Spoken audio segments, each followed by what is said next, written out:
All right. Is that working? Okay.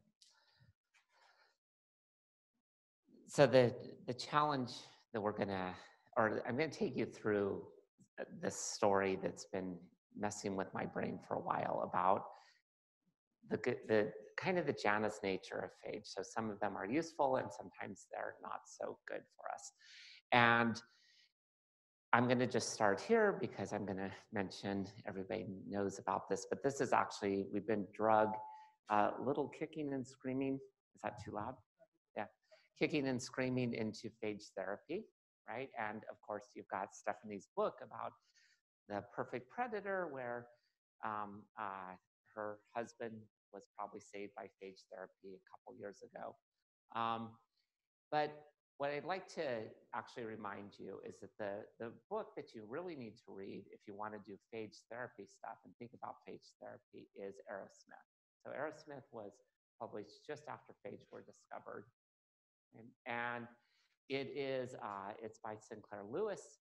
He won the Pulitzer, even though he didn't actually accept it. And in it, you've got this scientist who ends up using phage therapy to save a population of an island from the plague, but he doesn't actually save his wife, so it's not quite the same story. But and this was really written really 9 years after the discovery of phage. And this, the whole point of the book is, one, the science versus medicine. So there's this really, that's the main dynamic in the book, and the role of hubris, of just trying to believe that you can do too much. So I'll put it as a warning. But the thing that's actually happened here is that science versus medicine is a real thing in the phage therapy field. So there's literally, for most of the history of it, it's been divided between the phage therapy true believers and the phage therapy, the people using phage to figure out how life works. And they really, for the most part, didn't interact. Tell you the truth. They had separate meetings and so forth. So right now, hopefully we're getting where we're coming together a little bit more. And the place I'm going to do, and I'm going to show you why this is I'm going to use cystic fibrosis because that's my favorite system right at the moment. Well, except for the coral stuff. So remember with CF, you've just got that. You've got this human genetic mutation, which gives you kind of this sticky mucus phenotype, and all this stuff sticks to the mucus, the bacteria and the viruses, and you end up with these really giant or very dense microbial and viral communities. So you have something like 10 to the 10th bacteria living in the sputum of the CFer, which, to give you a feel, if you grow E. coli in the lab, you only get to about 10 to the 9th per mil. So these are extremely dense by any standards. The other thing about CF is that it's an extremely personalized disease. So what I'm showing you here is just some data where we've taken this as adult CFers, and we've got different time points going along here, and then we've just taken induced sputum and just sequenced it and then put the taxonomy on here. And what I want you to notice is, one, you have very different communities by person. You also have different communities over time. Okay. And that even some of the things that we think we know about CF turns out not to really be true, that not everybody that has CF has Pseudomonas aeruginosa. Now in CF, there's basically two things that are going on with the disease. So there are these kind of chronic exacerbations, okay? And the chronic is what's going on over most of their life. When you've got the chronic exacerbations going, we're looking at lung function. What you'll see is that the lung function mostly recovers after they go through kind of where they don't feel well. And it'll come back, and it remains pretty stable over time. Usually they respond to treatments that worked previously. So whatever worked the last time is what you use this time. And we're pretty sure that most of this is cycling between fermentative and non-fermentative communities. And I'll come back to that later. The other thing that we've been interested in is these acute exacerbations. And in this case, what you'll see is you'll see a rapid loss of lung function. It usually doesn't go back to where it was before we started the event. Okay? We get delayed or no response to the treatments that worked previously, and usually it's a race to find a new treatment. And for the most part, these were unknown causes, and we're starting to break this open a little bit. Okay? So this just gives you an example, and ask questions as we go, so don't worry about interrupting me. So this is a patient, this is their age, this is their FEV1, which is a measure of their lung function. And right here, you see these chronic exacerbations where they kind of go up and down, and they'll be hospitalized, but they'll recover for the most part. And then you get these very acute ones that happen at different points. So those are the two things. And I'm going to talk about this one a little bit. So this is a case study where we have someone who normally has Pseudomonas and Stenotrophomonas with these kind of chronic exacerbations once or twice a year. And then in this particular event, we lose half the lung function in the first week of the start of this one. I've shown this before at UCSD because it happened here in Thornton. At about day 8, about a week after this started, we got some samples and we just tried to do metatranscriptomes and metabolomes. The patient kind of recovered at this point. They were sent to the ICU. They were treated with steroids. They could breathe again. They were sent home. They, again, came back to the ICU. They didn't respond to steroids a second time, and you could see, like, basically the lavage was just full of blood and lymph and so forth. And so then the patient died after about day 13. So what we were doing and what we've been working on to look at these samples is this process here. So you take induced sputum, you homogenize it, and then you do a filtration to get rid of most of the chunks. And the main thing, of course, that we care about is getting the virium. So we do a cesium chloride density centrifugation, and we use nucleic acids and stuff to clean it up. Then take that and we sequence it. The other thing that we do is take and just isolate the total DNA and the total RNA for the most part anymore, and just sequence those to get our microbiome and our metatranscriptomes. And then finally, we take part of that sample, we throw it in 78% methanol, and that goes into the LC-MS system in Peter Dorstein's lab. And so those are the data sets that we have to work with. Okay. And in this case, we ran into some really, it was interesting but confusing. So Rob Edwards actually did most of the bioinformatics in this case. The 16 S's were all about this E. coli. So basically, most of what we were seeing in the metatranscriptome was an E. coli. And then but the functional genes that we were actually seeing came from the Pseudomonas and the Stenotrophomonas. So we were a little confused at the beginning about what was going on there.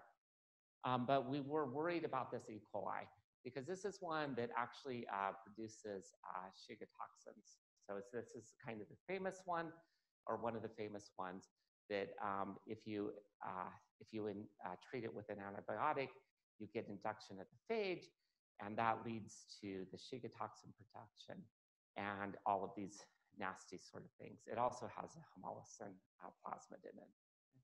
And for those of you that don't remember, this is just a brief, like, the terminology. So remember, the phage can go in, they absorb, they do the infection, and then depending on conditions and timing and so forth, they'll either go in directly into the lytic life cycle to produce a whole bunch of phage, or they'll produce a lysogen where they hang out as a prophage, usually integrated in the genome, but not always. And then at some point, they'll replicate with the host, and at some point they'll be induced by some sort of condition. Okay? In this case, it's going to be the antibiotics. And when they're in the lysogen format, we know that they often carry a whole bunch of genes that do lysogenic conversion, including virulence factors, but also antibiotic resistance and things of that nature. So our working hypothesis in this case was that the patient was infected with the E. coli, and then the antibiotics killed off the E. coli, but they induced the phage, which is what was initiated this Shiga toxin-like response in the lungs of the patient. So the first thing we had to do was go see if there's Shiga toxin, and we were able from the metatranscriptome to pull out some Shiga toxin. So in this case, this is just some hits. The only things that matter are the ones up here. This is recruitment to the two parts of the Shiga toxin, and we were able to see it both in the metatranscriptomes as well as by PCR. The only problem with this story was that you shouldn't actually get a Shiga toxin event happening in someone's lungs because they don't actually have the receptor for Shiga toxin. So as you probably know, cattle are carriers of the Shiga E. coli. And the reason is that they don't get the disease because they don't have the receptor. That's true. We have it in our guts, but we don't have it in our lungs. So how could this thing actually happen? And this is where we kind of got lucky because we had all these different things. There was this paper where they worked out how you could get epithelial cells to become sensitive to Shiga toxin. And basically what you need to do is first you have to get the sphingomyelin levels up because of an infection, okay? And that's what we saw. So this is just from Peter Dorstein's lab. So there's the sphingomyelin, and then the sphingomyelin gets activated to ceramide, right? And it does that via a sphingomyelinase that was encoded by that P. aeruginosa. So does that make sense? So we're getting the immune response. Now we get a whole bunch of sphingomyelin. The sphingomyelinase gets encoded by the bacteria, which is coming back, which gives us the ceramide, right? And then the ceramide turns on the GB3 receptor, which that's what that is right there. And this is this patient, okay? So we got the production of the receptor for the Shiga toxin, which we could see in the metabolomes, right? So this is basically what happened. The person got exposed to E. coli that's why they were feeling really bad. They got treated with antibiotics, and that started the Shiga toxin, or this is what we think, started Shiga production, and that killed off the E. coli, which allowed the P. aeruginosa to come back. And when P. aeruginosa came back, it made the sphingomyelinase, which then made ceramide, which gave you the receptor, and that's what led to the pathology of the disease. Okay? So these are complicated, but this is actually how these stories are starting to look. All right, so what we found, yeah? Yeah? Yeah. Yes.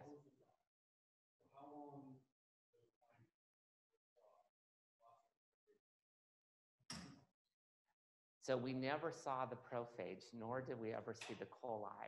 All we ever saw was the ribosomes left over from the E. coli and some little bits of mRNA left over. So it was just legacy stuff that was said. So we're basically 100% sure that the antibiotic killed the coli.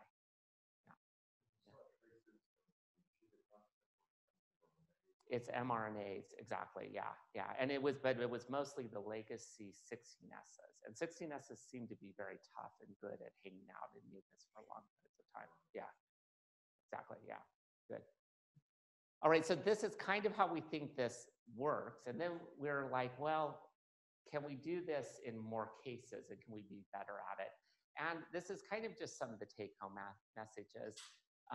First, we really do think that you need both the metatranscriptomes and the metabolomes at the very least, because they really help reinforce each other. We would have never figured it out without the metabolomes, for example. So it really made a big difference. The informatics were fast enough, but mostly because we used a whole national lab to do it. And you need them to be streamlined so that they're more targeted to get data to the doctor as quick as possible. It really helped in this case because we've been studying this patient for a long time that we knew a lot about what their previous microbial communities were like. The problems that we ran into were technical problems. We really weren't set up to be able to do this. Metatranscriptomes are definitely in our hands the fastest way to get there. Yeah. We also need interpretations to be quicker. So it's not just enough to do the informatics. We actually have to get through this. And we really need some sort of, what do you call it, a workflow that would help, or a decision tree that would help the doctors understand what's going on given these data sets. And we've talked about doing sampling, which we have before and during the exacerbation event by putting a sampling scheme in the home. And that's also, we've done that a couple times now. All right, and this is what's evolved into what we call the cystic fibrosis rapid response. And the goal is really, ideally, to get all of those sorts of data that we're talking by about 48 hours, right? So to work through something when we want it in about 48 hours.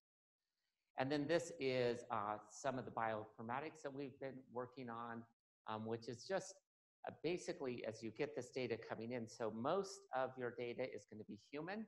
So what we do is we do a quality filtering. We get rid of the human genome as much as possible. And then we look for exact recruitments to genomes and to virulence factors and things like that.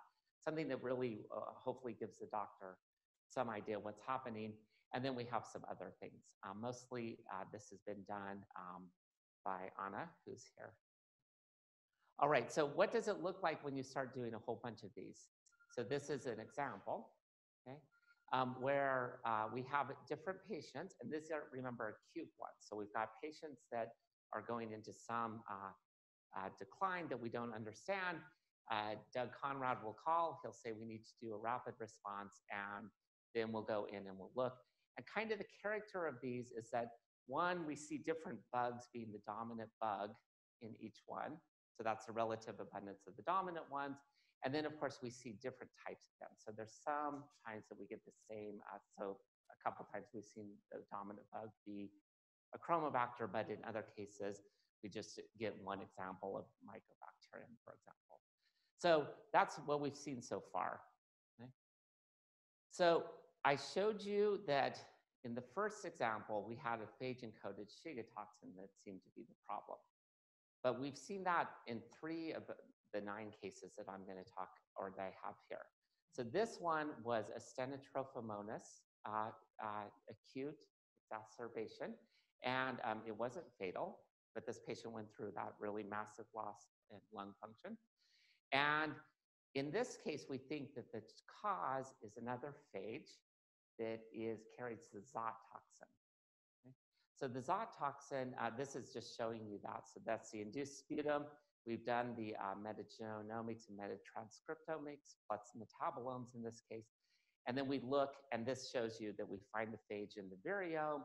This is how much coverage we get, and then this shows you the identity across that. So we're getting this whole, most of this phage. So it's not exactly like the one that's in the database, but it's close. And the reason that Zot toxin's interesting is that it actually attacks the actin polymerization, and that causes the tight junctions in the epithelial to become leaky. And what we know mostly about it is in cholera, but you can just basically take the Zot toxin, throw it onto epithelial cells, and it will make them leaky. So we think that what is going on in this patient is that the Stenotrophomonas has acquired this phage with the Zot toxin, which is then making the epithelial leaky, and that's why the person is not doing well. Okay. The other one is kind of a classical Pseudomonas aeruginosa. So this is a fatal event of one of the oldest patients in the CF clinic. And this person, like the patients that tend to live the longest, have a lot of Pseudomonas aeruginosa. It becomes the dominant bug in the lungs. And we really couldn't figure this out because it just looked like it was Pseudomonas aeruginosa, except for there was this one interesting thing, which was this phage integrase contig. So to give you a feel, this is there's a piece of the phage integrase here, and then there's this thing right here, this kind of open reading frame, which turns out not to be that. Okay, what this is the integrase with fused to something that's called a transfer messenger RNA. Okay? And this was the most abundant contig in this person's metatranscriptome. And we had something like 20,000x coverage of it. So it's really abundant there. And what we know is that this thing increases the toxin expression by the P. aeruginosa. So there's something about an activation of a phage again that's contributing to the toxicity by the P. aeruginosa. All right. Now I'm going to go a little bit into another one, which is the achromobacters. So we've seen that the phage are causing trouble. I'm going to go a little deeper into these two fatal events caused by achromobacter, because it's not really clear to us why achromobacter is such a problematic bug. It has some homolysins and it has some phospholipases that could be contributing to the disease. It looks from the CF point of view like a cepacia, maybe, like a kind of Burkholderia-ish. And it has lots of efflux pumps in it. Okay? And what is interesting about this is that all over in the strains that we've taken out, we've got unknown prophage that are active in these in the achromobacter infections. So again, we do induced sputum, we sequence, and then we do these recruitments, and you get these things like this is this achromobacter prophage, okay? Which is also, parts of it are found in other achromobacters or even other bacteria. Now, the thing that we are getting more interested in is actually these unknown prophage as they become active during an infection, as well as the other mobile elements. So what this is so I told you about if you attack a lysogen with antibiotics, it induces the prophage, which then can lead to these virulence factors.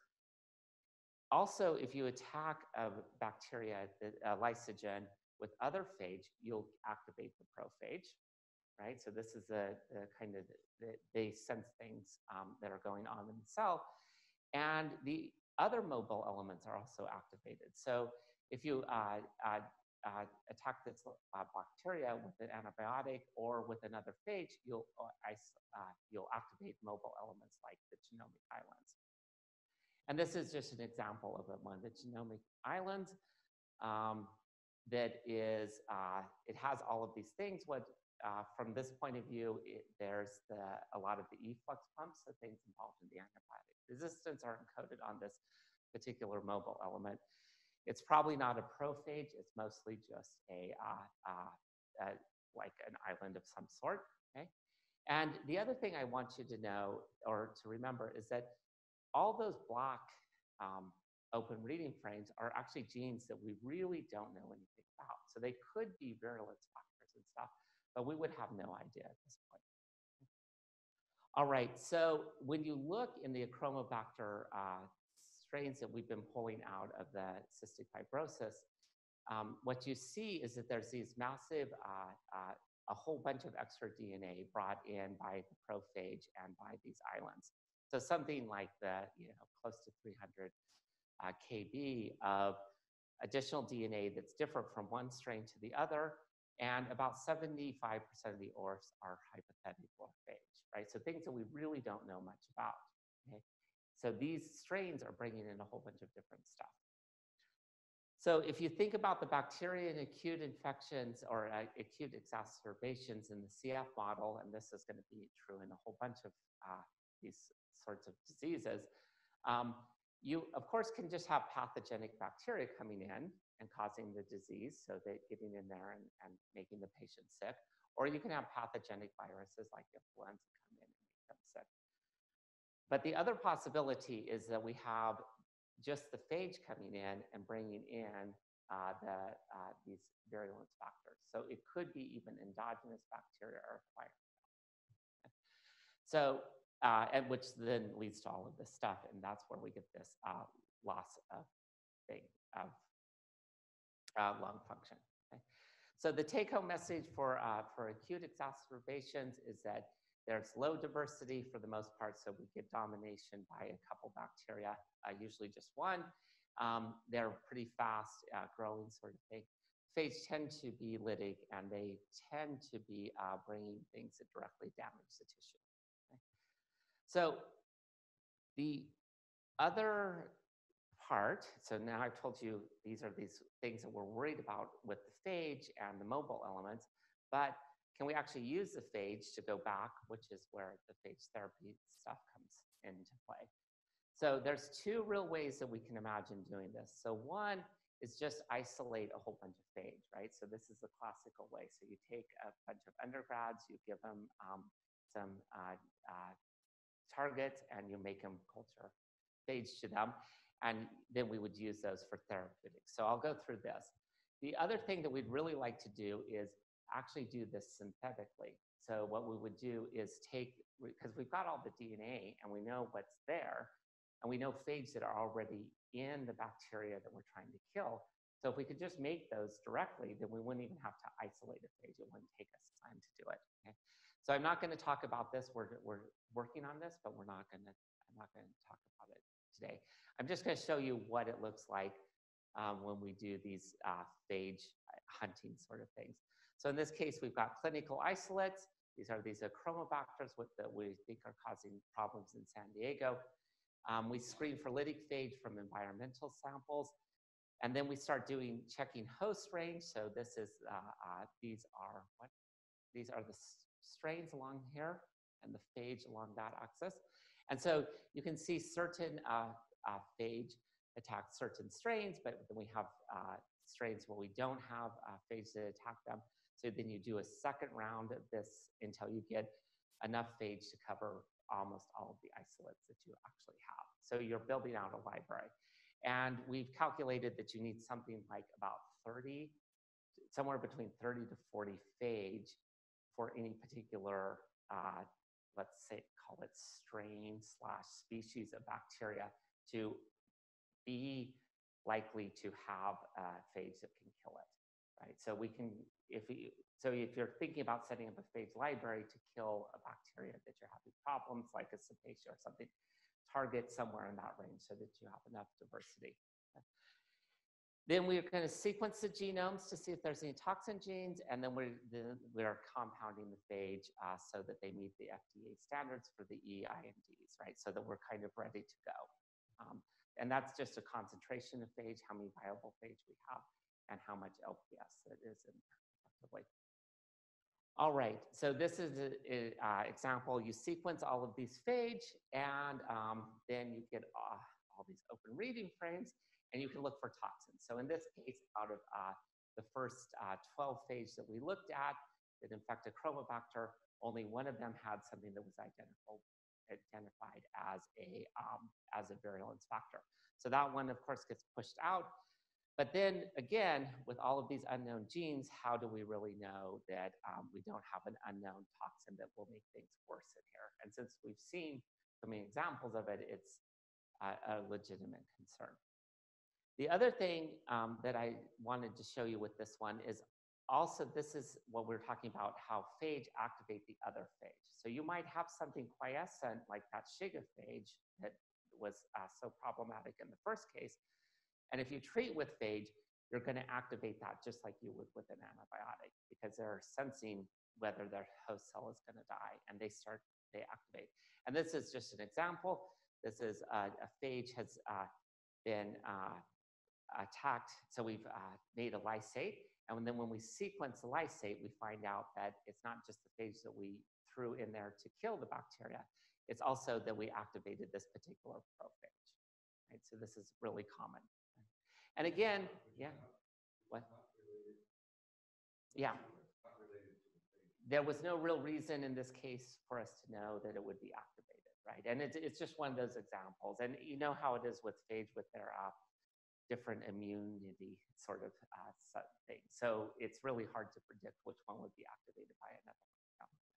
So this is just common, right? And again, we're now activating a whole bunch of genes that we don't know what they're doing, right? So how might we get around this? And how I just call it due diligence. So if we have a patient show up in the clinic here, we know we will with the Chromobacter, right? And we're going to be stuck. And if we're going to try to use these phage, how would we feel like maybe it won't be a bad idea to try it? And this is what I'm proposing, is that we do something like this, where we go through all the steps that you would normally do. We get everything ready, okay? And then we wait until the patient shows up. And then we take and we do the host range testing on the patient's isolates. And then we take the lysate from that patient. So we've activated that, we've treated with those phage, and we've probably activated some mobile elements and some whatever, and other prophage. And we just take that lysate and we throw it on tissue culture cells. Okay? And as a control, we take the isolate from the patient and we just blow them up with a French press. So now we have the pieces, parts of the bacteria, and then we have the pieces, parts of the bacteria, plus whatever the phage did to them. And we did, let's just say we throw them on some primary, I don't care. This is some sort of eukaryotic cell. And we just look for, did we cause more apoptosis and necrosis, for example, in whatever this happens to be. It could just be white blood cells taken from blood or something like that. And just say, did the phage make it worse or not? Okay? And so that could let us narrow down which phage to treat with and which phage not to, and it could be done like that fast. No, it wouldn't slow down the clinical part of it at all. Okay? And then, of course, I'd really, like suggestions. So, particularly the doctor types and people that have thought about this, what could we do to be most, we don't want to slow down things so that you guys can't do treatments, but what could be our best bet for making sure that we don't really harm someone, the do no harm part of it. Okay? All right, so that's that part.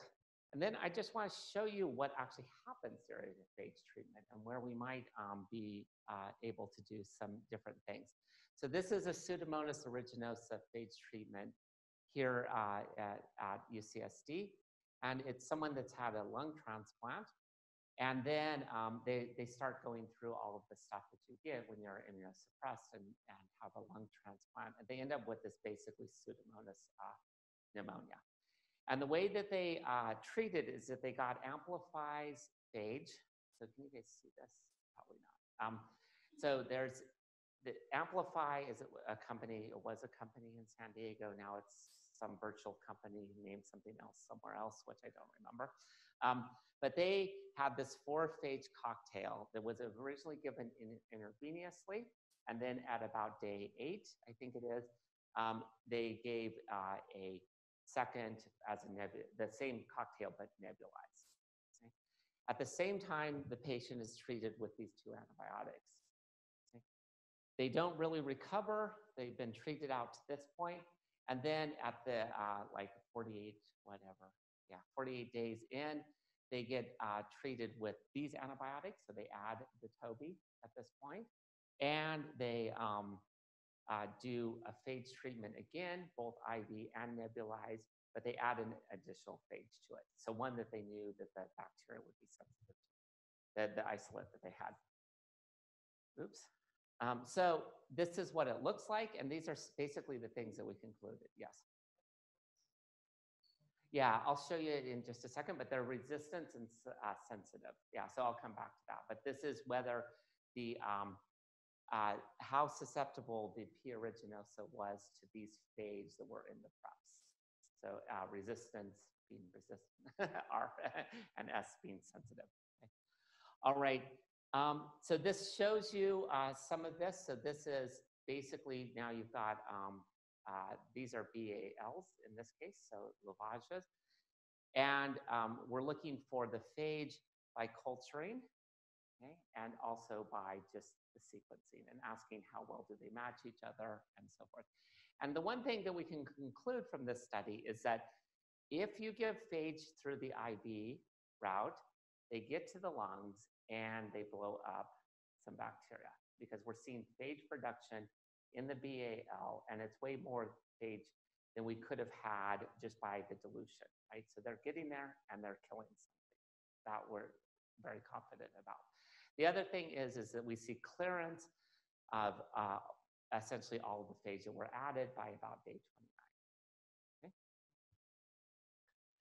The other thing is that we're definitely seeing activation of the endogenous prophage by the phage that we just added. Okay? So going along this axis, again, this is the time. The blue line are the phage that we've added, the amplify phage. And then these are other Pseudomonas phage that have been activated by the treatment with the other phage, right? So it is happening like everything we're talking about. So you would expect the phage to become active. They are doing that. Okay? And one thing that I would say is that we should think about doing, if we're going to do treatments in the clinic, we should probably do something like the CF rapid response before we even start the phage thing, so that we don't activate a phage that might be dangerous in the system. Okay?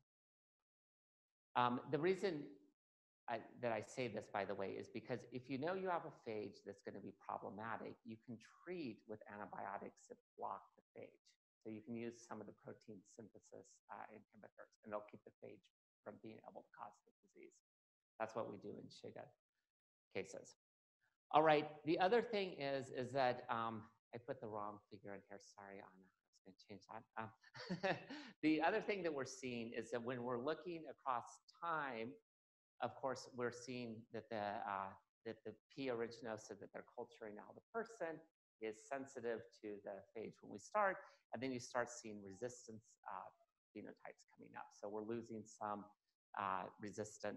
losing some killing ability. And then at different points, you get the sensitive ones back. So it is that kind of dynamical game that you would expect to be happening.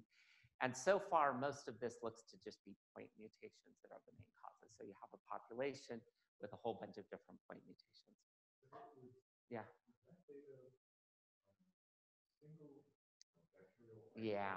So it's not very good, honestly. So this is a real challenge for the clinical lab, no matter what. You can't do it on 100 different isolates. So you pick one or two, or every time we talk to David, it'll be like 30 or 40, because he's got nothing to do. So it's really, it's basically they pick the one that they think is representative, which is probably not representative at all of what's actually growing in the lungs. And then you do some phage resistance.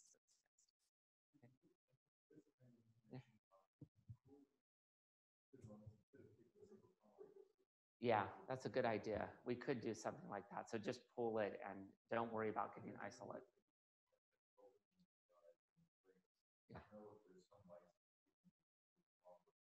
Yeah. Yeah, or just put it in there and just sequence what comes out the other side, what went in and what came out of the other side. Yeah. Yeah. Yeah. You're one behind now. Cool. All right, and then and this is going to be the challenge, right? Because when we're done with this study, so this is probably one of the most characterized phage therapy studies where we've got a whole bunch of data about like what's going on with the phage and what's going on in the person and stuff. We do know that we got a burst of phage activity when we treated, and that was coming through with the IV stuff. We really don't know if the phage were important for this final decline. So the patient survives, and we lose the Pseudomonas, but it could have just been that we added Toby to the treatment. So you don't really know, right? I mean, that's the challenge. Okay? That's the sort of data we get. But we can say in this thing, which is that basically the phage didn't seem to make it worse. Right? So that's a plus. And we do know that they must have killed some bacteria because we saw the burst stuff. Good? All right. Now, this is a real, this I'm going to throw right out there because I don't know how to think about this. So I've shown you that we're getting pretty good at figuring out what's going on with the patient, and then even coming up with some alternative treatments and everything. But the question is what are we actually trying to do, right? So from the clinical point of view. So this is a patient that we're following right now, and it's a troublesome one because it's someone who's going in and out of the clinic about every 2 weeks. And they seem to be, they're cycling. I'll show you, we kind of know why they're cycling, and we kind of know how to stop it. It looks like one of these chronic exacerbations because you can treat them and you can regain their lung function, and then they'll do it. But they're very variable, and we know that once you're in this variable state, your chances of moving into the acute/fatal population group is actually quite high. It's about, it's about a 50% occurrence every within 2 years. So your chances of dying when you're here is way higher. So it's like this population of stable, this population where they're highly variable, and then you move into the really where we're worried about them as a population. And this is all Doug's crazy statistics with Barb Bailey. And so we know that this is a warning sign. We would like to stabilize this patient. Okay? And to do this, I'm going to have to take you through some microbial ecology that many of you won't like. Okay? So the original model that we had of how cystic fibrosis was working was what we called the CAM model. So it's the climax attack idea. And in that case, what we would say is that you would have this acute attacks, which would be your Burkholderias or your mycobacteriums or something that goes in and actually really causes damage, like we've seen in some of the things. Phage are bringing in virulence genes, okay? And that opens up space where something like the Pseudomonas-like communities can set up their biofilm sort of thing. So that's our original model of it. What we know now is that there's another sort of community, which is a fermentative community. So you go from this kind of Pseudomonas climax community to this fermentative attack community, and patients, and that's what we think is going on in the chronic infections. And the way it looks is like this. You have Streptococcus or maybe Rothia come in, and they start to degrade that mucus, that the CF mucus is sticky. And they feed into the Pseudomonas or the communities that can build up biofilmish sort of structures, which create hypoxic regions. And then every once in a while, you get enough zones with low enough oxygen in them that you get the stripped anaerobes like the Prevotella and Villanellia come in. Okay?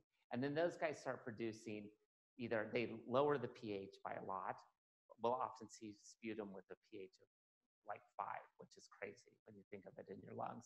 And you get all these fermentation products which can directly attack the lungs. And we think that this is the main time when patients really feel bad. So patients will come into the clinic because they don't feel good. And we think it's because they're fermenting in their lungs and they're really queuing on that more than anything. Okay. And this is kind of what it looks like. So again, this is that patient that we have doing this where they're highly variable. And we do the CF, the rapid response. And there's this other trick that we do where we culture the bacteria and we just ask, are they doing fermentation or not? So we call that the WIN-CF model. And what I want you to notice is that in this, this chronic exacerbation step, we've got all of these fermentation products that we're seeing in the mass spec, the GC mass spec data. And then if we look in the culturing, see all these bubbles? Those bubbles in the WIN-CF model are just the fermentation thing. So we just can tell that they're fermenting effectively. Okay? And this is what it looks like over time. This is the patient, they're in the hospital. Doug is hitting with every antibiotic on the planet and made him stable. He goes home and almost immediately he starts fermenting again, right? The microbial community starts fermenting. And based on this data, we're like, well, actually, you should just use an antibiotic that will target these fermenting bacteria and just knock them down. So he put him on clindamycin, and it worked. It just knocked that community down. Okay? And one of our colleagues calls this kill the weakest, right? So his idea is like, we're not going to target Pseudomonas. We'll just target the things that Pseudomonas is dependent on so that it can grow in the CF lung. Okay? So that being said, so we've got this same patient, we've targeted with the antibiotics. And you can see this is where they first go into the clinic. They get treated with all these antibiotics. That knocks it down here. Then we start the clindamycin treatment right here. You basically take out the fermenters, and you go from about 10 to the 8th bacteria per mil in the sputum to about 10 to the 7th, right? So it's about a 10-fold knockdown in the actual number of microbes that this person is actually dealing with. And this patient is converted to clindamycin. So they really want clindamycin. The problem is we can't keep them on clindamycin forever, right? So how do you deal with this? And I'm gonna just throw this out there because we do think that the fermentation products are directly damaging, are contributing to damaging the patient's health. The other thing that we know is that the longest lived CF patients that we have in the clinic are dominated by Pseudomonas aeruginosa. Okay? So there's a couple things to think about. So this is what happened, we think, or this is what's happening in this one patient. They have this, this kind of degrading community targeting the mucus. It feeds things to Pseudomonas. Pseudomonas does set up that anaerobic area. That gets the Prevotella and the strict anaerobes to come in. And then we target it with Clinda, and we basically bring it back to this kind of Pseudomonas community. And it's a slow-growing Pseudomonas community at this point. So one thing I would challenge you because some people here will be doing these Pseudomonas treatments of stable patients, the question I would throw out there, is this a good idea? Right? Because we think that the Pseudomonas may be the best thing for these guys, maybe, which is terrible to say to infectious disease people, but it is worth considering.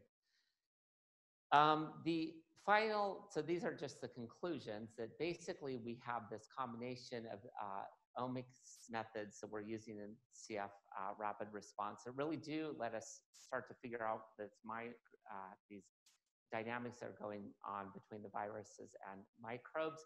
We use it in CF, but you could probably apply it to anything. When we're doing phage therapy, we really do have to watch out for these activation of these dangerous prophage. We need methods that let us know whether we've got unknown genes in the phage and the islands. And then we really do need to think of what's the implications for opening up niches within a chronic disease. So what are we actually trying to do as within the clinic? Okay? And so we have a lot of tools. We're starting to really understand it. What are we going to do? Okay? And then I would just say, everybody needs to read Aerosmith, okay? And really think. So we don't really need it to be science versus medicine. We kind of want science and medicine working together to avoid all the things that were not done so well in Aerosmith, okay? So with that, of course, there's a ton of people involved. I'll just mention Doug Conrad is the doctor, of course, that we work with most. Rob Edwards, who we depend on for all of the bioinformatics stuff, and Peter Dorstein for giving us access to these very rapid metabolomic stuff. And then most of what I've shown you here are Cynthia and Anna's work on the rapid response lately. Okay? And I'll take questions if you've got them.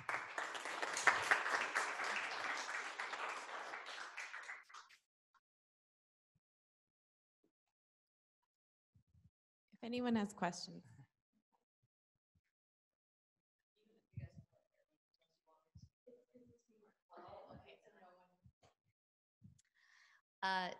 That was awesome. I'm wondering sort of what we can learn from the way you've set this up from other chronic lung infections, like, I don't know, TB, for example. There you, as far as we know, don't have this issue of competing communities, right? But the way the microbes are interacting with the lung and possible activation of prophages within the single microbe that they're infected with is still going to be an issue. Do you know if anyone's trying to do this kind of the rapid response that you described with other chronic infections or? Not with TB, but I've seen it. Yeah, I know people are trying it with COPD. And those are tend to be also Pseudomonas. They get some remodeling and then they get bacteria growing in there and so forth. And so they probably are going to get very similar things, I'll bet you. But TB, I just don't know. I haven't seen anybody do anything like that. And as a quick follow-up, the idea that the mucus is a really great place for phage to hang out is awesome. And I was just quickly Googling while you were talking to see if anyone, again, done this with TB. And nobody's characterized the virome and the sputum of TB patients, which to me is kind of shocking. Somebody should do that. Yeah, and it's totally so in some other work we've done, there are basically a lot of phage have these decoration proteins on their capsids and on their tail fibers that like glycans. So they stick preferentially to mucus, right? So that, and it's probably, they're also using that to find the bacteria. So they've kind of got, some glycans that they really tend to like and that they stick to. So yeah, they definitely are accumulating on mucus.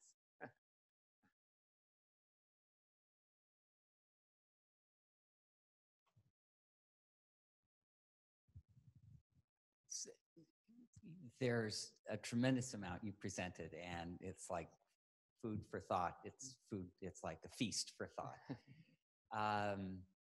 And I'm an infectious disease doctor for children, and we get kids with CF.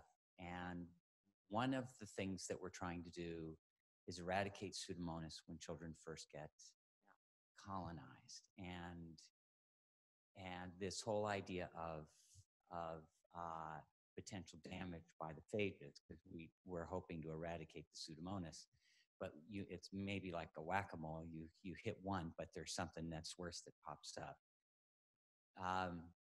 These kids are treated with antibiotics in an attempt to eradicate them. And my question is, especially with respect to emerging phages with antibiotic exposure, the types of antibiotics we use have many different mechanisms. There's cell wall active, there's DNA gyrase, there's protein synthesis. Are there antibiotic classes that are better at bringing out phages, prophages, as opposed to others, so that maybe there's something that an antibiotic that we should use and one that we shouldn't use? Yeah, so it's a great question. And so like when you do so we did this kind of survey across just activation of prophage with different antibiotics. And as far as I can tell, there's no rules. Like certain, within the same bacteria, you'll have like 3 prophage. And one of them will be activated by one antibiotic and one. I wish I had something to like give you, but I really honestly don't. We don't know what's turning them on under different conditions. And that's true with a whole bunch of things that we treat the lysogen with. We'll get activation here, but not here. So I don't actually have really any answer for you. The only thing I can tell you is what you guys already know is that if you see one of the really dangerous prophage, then you want it to make sure to shut it down before you hit it with anything else. The other, like with another antibiotic, so you got to get that those protein translation inhibitors in there before you hit it with whatever you're going to try to kill it with. The other thing that we've seen is really rapid expansion of the antibiotic resistance in the phage. So we'll literally see, like vancomycin is where we've seen it the best, and it's just like they get treated with vancomycin and no vancomycin resistance, and it's like about 3 months later, there's like maybe 5 or 6 different phage that have vancomycin resistance genes in them. So they're exchanging genes and they're moving that gene around. And it makes sense, right? Because they've got to keep their bacteria alive to be able to actually make more of themselves. So it's like you guys are kind of, in that. So it is going to be a war, and we're going to have to do more dynamical thinking to actually be able to do logical treatments of it, right? I mean, that's just where we're at now. And we honestly don't know. Yeah, unfortunately. Yeah. I just want to ask a quick question because I think your fermentative model is really a nice model. I'm just sort of wondering though, in your cystic fibrosis kids or patients, those people who have you profiled what the organisms are that sort of are taken over in your fermentative model, and just to look to see whether there might be a more appropriate antibiotic than clindamycin. Right. Yeah. Yeah. So we do. We actually have a lot of data about what's going, and it's not just us anymore. Like there was a time when I almost got booed out of Harvard Med School for saying there were anaerobes in the lung, but so like about 10 years ago, you could have got shot for that. Now there's a whole bunch of people looking at it, and so really, I would say Ryan Hunter at Michigan. Sorry, where's Ryan at? Michigan, yeah, and Robbie Quinn also, other Michigan, and then and Katrina Whiteson are really working through what's going on with these anaerobes. And then there's a whole bunch of other people coming up and excited about it.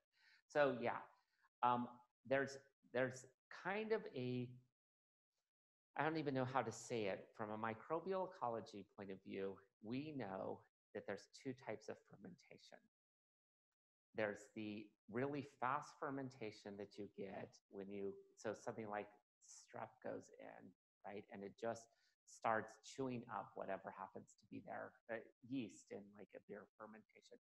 So they're using what in humans, we call that the Warburg effect. In microbiology, we call it the Crabtree effect. And what they're doing is that they're really chewing things up as fast, and they produce all these fermentation products, but it's a very different type of fermentation than Prevotella, and those things are strict anaerobes, where they're producing, you get basically acid producing and acid neutral sort of fermentation. And those produce very different products that really they're not just feeding bacteria, but they're actually attacking tissue at that point. So that's why we think that those strict anaerobes are so problematic.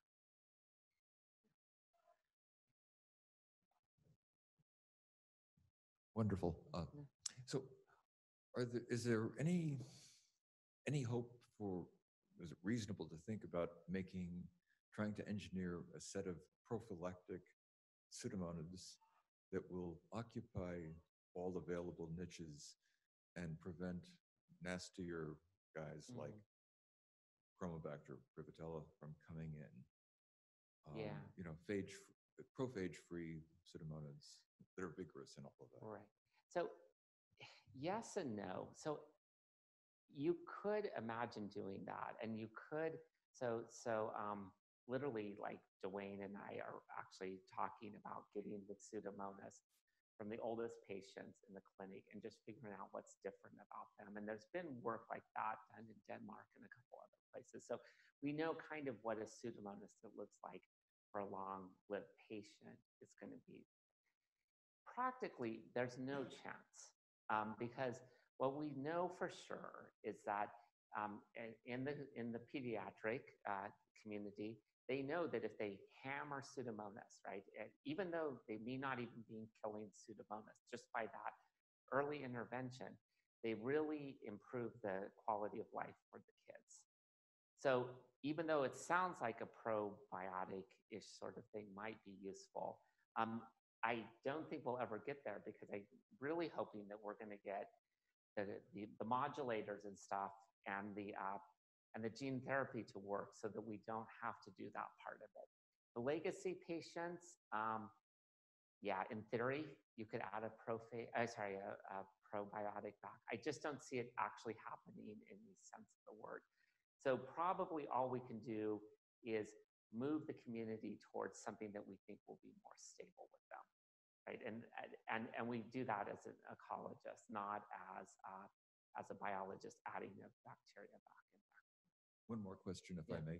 Are the receptors in the human tissue or the mucus, receptors for Prevotella and Achromobacter, are they known? And if so, is there a reasonable strategy for trying to make mimics or something that will Yeah. titrate out the adhesins? Yeah, so I don't actually know anything about that. I really don't know what Prevotella and Villanalia are holding on to. I do think that you could, one thing that I haven't been able to convince Doug to do, but I think you could probably make this get reasonable improvement by treating them with hyperbaric oxygen, because that will kill those bugs for sure. So we could use that. Doug, rightly so, is worried about barotrauma, right? Because if you have like big clumps of terrible stuff in your lungs, you do have to be worried about that. The counter is that the hyperbaric doctors will say that that's not as big of concern as long as you have 100% oxygen, because then instead of it forming bubbles like you get from the nitrogen, it just gets absorbed into the tissues. So that's a debate that we have going on. We did send a grant like this to the NIH, and as you can guess, the NIH, it turned out that one of the reviewers didn't know the difference between a phage and a macrophage, so it was hard to get the review. It was really bad. You're just like, really? I quit. Clearly, you didn't understand the rest of the grant. Any other questions? You guys done? Hold everybody off. All right. Well, thank you everyone for coming. I'll just mention a couple of things. One is that we'll be having another one of these, not in December. We're taking December off, but January 29th, Paul Bollock will be at San Diego State. That's what you want to say? Okay. Very good.